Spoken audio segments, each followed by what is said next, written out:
सरगुजा जिले के लुंड्रा विधानसभा अंतर्गत बकना ग्राम पंचायत में मतदाता सूची को लेकर बड़ा फर्जीवाड़ा सामने आया है। अल्पसंख्यक समुदाय के 57 लोगों के नाम फर्जी तरीके से फॉर्म 7 भरकर SIR के तहत काट दिए गए हैं, जबकि इनमें से 2 लोग जीवित होते हुए भी मृतक घोषित कर दिए गए। मामला सामने आते ही पंचायत स्तर पर हड़कंप मच गया। सरपंच ने गांव में बैठक बुलाकर पूरे प्रकरण की जांच की मांग की। इस पूरे मामले का खुलासा शासन ने अधिकृत BLO द्वारा किया गया, जिससे यह साफ हो गया है कि संबंधित मतदाताओं ने स्वयं कोई फॉर्म 7 नहीं भरा था। ग्रामीणों का आरोप है कि भाजपा के स्थानीय स्तर के कुछ नेताओं ने सोची समझी साजिश के तहत जाली हस्ताक्षर कर यह फर्जीवाड़ा किया। वहीं लुंड्रा विधायक प्रमोद मिंज ने कहा कि जो वास्तविक निवासी हैं उनके नाम मतदाता सूची में जोड़े जाएंगे और जिनके नाम छूटे हैं वे दस्तावेज के साथ आवेदन कर सकते हैं। अपर कलेक्टर सुनील नायक ने मामले की जांच कर उचित कार्रवाई का आश्वासन दिया है।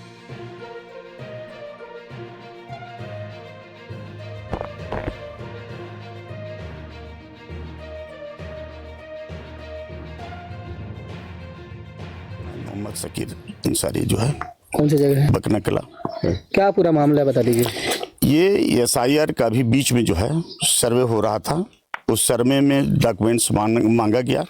डॉक्यूमेंट्स सब उपलब्ध कराकर जो है SIR का भाई कहना है कि लोगों का काम कंप्लीट हो गया, जिनसे जो मांगा गया वो दिया गया। अब देने के बाद जो है जांच ऊँच होकर चली गई। उसके बाद अभी बीच में जानकारी आया कि जो है अब तो बाकी फोरम पूरा हो गया। अब आपत्ति का है कि इसमें जो नाम आया है वो सही है या गलत है। किसी को आपत्ति अगर हो कि उसका नाम काटना चाहिए तो उसका नाम कटना चाहिए। इसी बीच जो है BLO जो है यहाँ की जो शासकीय अधिकृत हैं उनके द्वारा उनके पास एक करीब 57 पेज का पूरे 100% मुसलमानों का जो है नाम उसमें आया जो है। तो वो हम लोग को जानकारी दी कि भाई ऐसा ऐसा आपत्ति आया है, आप लोग कागज़ देख लीजिए। तो जब हम लोग आए यहाँ इनके घर में जो है, ये यहीं पे इन्हीं का घर है ये, और वहाँ आने के बाद जो है जब देखे नाम तो 2 पन्ना 3 पन्ना पलटे, वैसे में एक नाम आ गया। बुजुर्ग हैं, करीब 80-85 साल की उम्र हो रहा होगा उनका नाम देख रहा हूँ। अब उनको व्यक्तिगत रूप से मैं परिचित हूँ। तो जब उनका नाम आया तो मैं पहले भी उसमें लिखा है कि भाई कलम क्या है, तो भाई मृत। मैं देख के चेक लोग हैं जिनको यहाँ पे इस तरह का। तो अब आप लोग आगे क्या? आगे जो है हम हैं कि भाई शासन तरफ से वही, अब ये था कि गांव की बात थी। हम ये चाहते थे कि भाई गांव में बैठ के निपटारे करेंगे। तो इसीलिए आज हम लोग बैठक किए। BLO से आपने बोले कि भाई गलत तो है कि भाई ये जो है अच्छी बात नहीं है।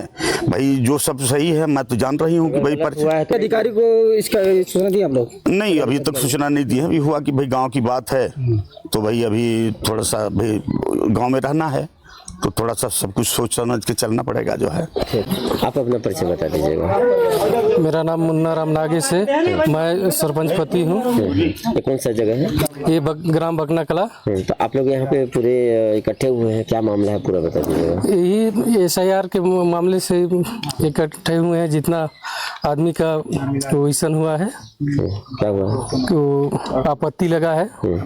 अब इन लोग का कहना है कि 2003 का जो हम लोग से डॉक्यूमेंट मांगा गया BLO के द्वारा वो दिया गया, और बीच में जाने के बाद तहसील में उसके बाद फिर आपत्ति लगा है। यहाँ पे ऐसे कितने आवेदन हैं जिनको निरस्त किया गया है या फिर उस पे आप लोग के पास नोटिस आई? 57 में 2 मृत थे ना? हाँ, 2 लोग मृत हैं। 2 मृत बताए उसमें वो किया गया। क्या वो जिंदा है कि मृत है? वो जिंदा है। तो कितना बड़ा लापरवाही मानते हैं? ये तो बहुत बड़ा लापरवाही है। तो इसके मामले में और क्या गलती है? इसमें वो जो पार्टी के द्वारा BLO बनाया गया है, कौन पार्टी के द्वारा? तो BJP पार्टी के द्वारा। किसको बनाया गया है? वो बिरजू राम है, एक क्या नाम है, राम कुमार। वो यहीं के रहने वाले हैं? यहीं के रहने वाले हैं। क्या काम करते हैं उन लोग? वही किसानी करते हैं। तो उनका हस्तक्षेप SIR में क्यों? उनका क्या, वो तो मानते हैं कि हमको पता नहीं है। तो जानकारी रहता तो हम तो वो करने नहीं देते कि क्या हमको जानकारी नहीं है। अब आप क्या चाहते हैं इसका? हम यही चाहते हैं कि इन लोग का जो इस आपत्ति लगा है वो सुधार हो। इन लोग को इस मामले को लेकर कहीं और शिकायत की है हैं क्या आप लोग? इस मामले की शिकायत मेरी जानकारी में तो नहीं है, यही जानकारी मेरा आया है इसलिए आप लोग आज पूरे सभा पूरा सभा करें। ठीक। दादा, आज बकना में पंचायत एक बैठक किया गया था जिसमें मुख्य मुद्दा था कि एसआईआर को लेकर, जिसमें 57 लोग अपात्र थे, वहीं 2 लोग को मृत घोषित किया गया था। इसको लेकर बैठक हुई थी। क्या आप इस मामले को लेकर क्या कैसे देखते? नहीं, मैं समझ नहीं पाया कि अपात्र थे या क्या। देखिए, एसआईआर का जो कार्यक्रम पूरे कई राज्यों में चल रहा है, अभी बिहार में भी हुआ और जगह पे भी हुए, और अभी छत्तीसगढ़ में हो रहा है, पश्चिम बंगाल में और जगहों पे भी है। तो वो जो एसआईआर का कार्यक्रम है, एसआईआर में जो भारत देश के नागरिक हैं या उस जगह के मूल निवासी हैं, और जिनके जो 2000 हर 20 साल में एसआईआर का कार्यक्रम होता है, मतदाता सूची का पुनरीक्षण होता है, और जो भी मृत हो गए हैं उनके नाम काटे जाते हैं, जो चले गए हैं उनका नाम भी फॉर्म 6 में कटता है और फॉर्म 7 में कटता है, और फॉर्म 6 में नाम जुड़ते हैं। कोई 18 साल का हो गया या कोई आगे यहीं का आदमी है जो नाम नहीं जोड़ पाया।